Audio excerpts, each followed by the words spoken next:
Bonjour, je suis Pierre-Marie Bezit, je vis à Villeurbanne et je fréquente la paroisse Sainte-Madeleine des Charpennes depuis août 2018. Par ailleurs, je suis animateur dans une école primaire à Lyon. Si je témoigne ce soir dans cette vidéo, c'est parce que j'ai eu la chance de participer au montage des vidéos que vous pouvez voir chaque soir. J'ai été un des monteurs de ces vidéos, je continue de l'être, d'ailleurs on continue de monter des vidéos encore cette semaine. Pourquoi je dis j'ai eu la chance? Je tiens à rendre grâce au Seigneur de m'avoir confié cette mission, parce que cette mission de montage vidéo a ensoleillé mon confinement, a nourri ma vie de chrétien. J'ai eu le privilège de recevoir toutes ces vidéos quand on devait faire un montage où je voyais de nombreuses familles de la paroisse en prière avec le Christ, avec des témoignages très beaux. Moi, ça m'a beaucoup touché, même si je sais que ces 2 mois de confinement pour les familles ont été une période difficile. Mais je prendrai un exemple. Je me souviens très bien du montage de la vidéo du chemin de croix. C'était donc le vendredi saint, et j'ai l'image vraiment de cette famille. C'était une mère avec ses 2 enfants devant la Bible, et qui était en prière au pied de la croix, puisque c'était le vendredi saint. Et j'ai été vraiment touché par cette séquence, parce que ça m'a rappelé la joie que j'avais quand enfant je priais avec ma maman près de la crèche pour l'Avent, et je retrouvais cette même ambiance de proximité, de cœur à cœur avec le Christ. Voilà. Donc ça me renvoyait à quelque chose d'heureux.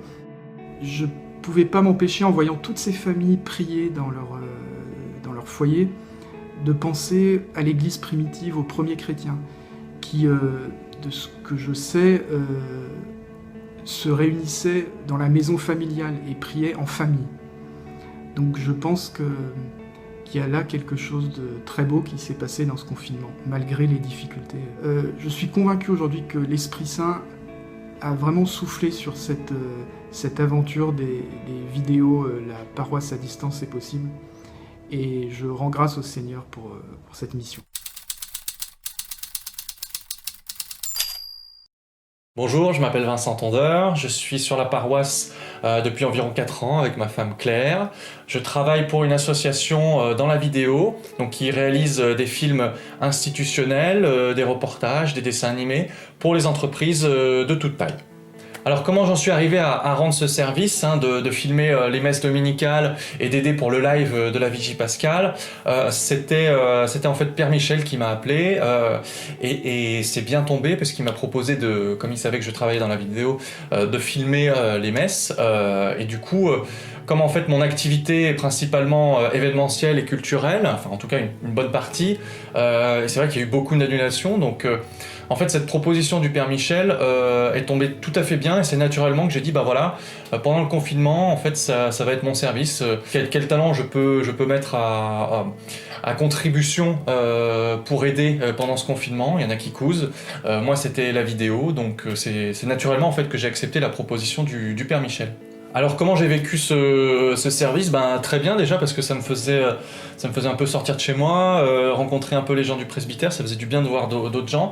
Et puis ce qui m'a surtout beaucoup plu, beaucoup aidé, beaucoup motivé, c'était vos retours. Donc les remerciements, les messages d'encouragement, ça c'est vraiment très important pour ceux qui font.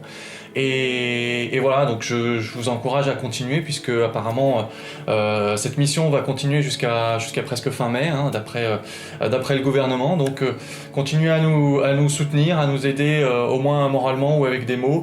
C'est toujours très important, et c'est vrai qu'on a continué grâce à vos bons retours. Donc merci beaucoup à vous.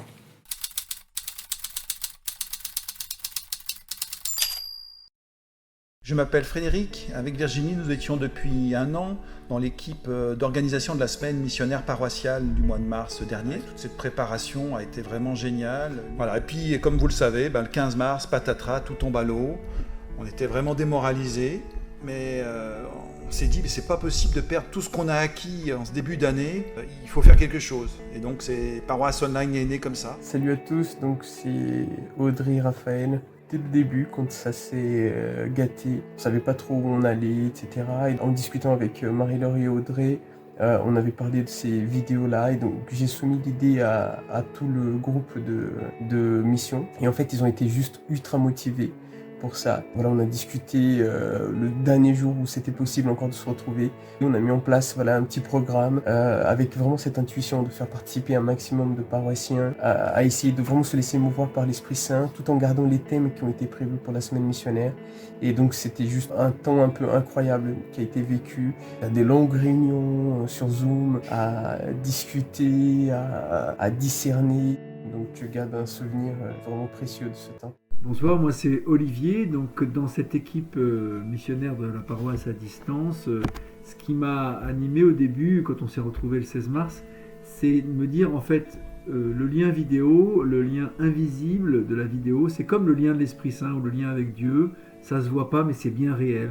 Et donc l'idée de mettre tout le monde en lien par la vidéo, ça m'a tout de suite plu. Bonsoir Myriam. Lorsque début mars, nous avons compris que la semaine missionnaire ne serait pas ce que nous avions imaginé, que les messes allaient s'arrêter, que la groupe prière allait s'arrêter, j'étais dans la tristesse, de dépouillement en dépouillement, dans une forme de déprime. Mais je gardais vivant l'espoir que l'élan qui était né dans cette paroisse n'allait pas s'arrêter là. Aussi, lorsque Raphaël a proposé ces vidéos, ça a été une petite lumière dans la nuit. Et peu à peu, cette petite lumière est devenue un grand feu de joie. Semaine après semaine, l'aventure a continué, l'esprit soufflait et nous étions au service de ce qui était en train de se créer. Bonjour à tous, moi c'est Émilie. Sur la paroisse, je suis responsable avec une petite équipe de la communication, notamment la gestion du site internet, les réseaux sociaux et tout ce qui peut vous informer. En ce temps de confinement, ça a donc été pour moi une évidence de continuer à faire ce service pour vous tous. En effet, nul besoin de sortir pour mettre en ligne des vidéos sur YouTube ou tenir à jour notre site internet. Aucun problème de continuer donc ce service en ce temps de confinement. Je m'appelle Pauline, je travaille en communication dans le secteur public et j'habite juste à côté de la paroisse Sainte-Madeleine à Charpennes. J'étais en charge ces dernières semaines de tout ce qui relevait des réseaux sociaux. Facebook, Instagram, pour publier les informations de la paroisse, les vidéos quotidiennes, les vidéos de la messe. Je suis Marie-Laure, j'étais celle notamment qui chaque soir envoyait un petit message à un certain nombre d'entre vous pour partager le lien des vidéos. Il y a deux choses que j'aimerais partager par rapport à cette aventure. La première, c'est la joie d'avoir participé à un projet inspiré et guidé. On s'est laissé entraîner par l'Esprit Saint. Ça, c'était une grande joie. Et puis la deuxième chose, c'est cette fraternité approfondie, renouvelée, un peu mystérieusement, en dépit du confinement, à la fois au sein de l'équipe et puis avec toute la paroisse. Et moi, cette fraternité m'a vraiment réjoui, m'a nourri, m'a enrichi, et vraiment, je rends grâce. J'ai partagé mes talents de dessinateur en faisant quelques dessins animés, notamment du générique ou de la Genèse pour la Vigile pascale, et puis un petit peu de montage vidéo. Au final, j'ai le sentiment que non seulement nous n'avons pas perdu ce que nous avions acquis en début d'année, mais je crois même que nous avons gagné davantage et que dans cette situation de fragilité, notre paroisse va ressortir plus forte. Comment je l'ai vécu? J'ai vécu comme une grande joie de voir les merveilles des idées des paroissiens, des uns des autres, quand on les interviewait, qu'on les interrogeait, quand on allait voir les fraternités. Et cette grande joie en particulier de voir aussi nos producteurs, Vincent, Pierre-Marie pour les vidéos et Raphaël, œuvrer avec agilité. Ça a été une formidable expérience de joie, de fraternité, de créativité. Un grand merci à ceux de la technique, sans qui rien n'aurait été possible. Ça n'a pas toujours été simple. Il y a eu quelques sueurs froides à base de facéties de YouTube et de lenteur du réseau internet. C'était un travail de longue haleine, sans réelle pause, car les vidéos s'enchaînaient tous les jours. Mais j'ai été touchée par les retours que je pouvais avoir, me rendre ainsi compte à quel point nos vidéos ont été une bulle d'oxygène pour vous tous en ce temps de confinement. Et puis je suis heureuse que nous ayons pu continuer à faire corps, à faire église malgré cette distance, nos cœurs ainsi tournés vers le Seigneur. Je rends grâce pour tout ça. Amen. C'était une grande joie pour moi de vivre cette mission pendant ce temps particulier du confinement, puisque ça me permettait de pouvoir sentir que la communauté paroissiale restait malgré tout vivante, active, que le lien fraternel pouvait perdurer malgré l'éloignement. Et ça, c'est vraiment ce qui est important. C'est vrai que cette expérience était vraiment enrichissante et personnellement elle m'a vraiment élargi le cœur. Je pensais bien connaître ma paroisse et je me rends compte que je la connais si peu. Quelle richesse, quelle diversité que toutes ces personnes qui sont dans notre paroisse. Je rends grâce au Seigneur pour ça et j'espère que au moment du déconfinement, on aura la joie de toujours plus se rencontrer, se découvrir les uns et les autres, grandir ensemble dans nos talents et au service de la mission. Répand ton feu dans nos cœurs, esprit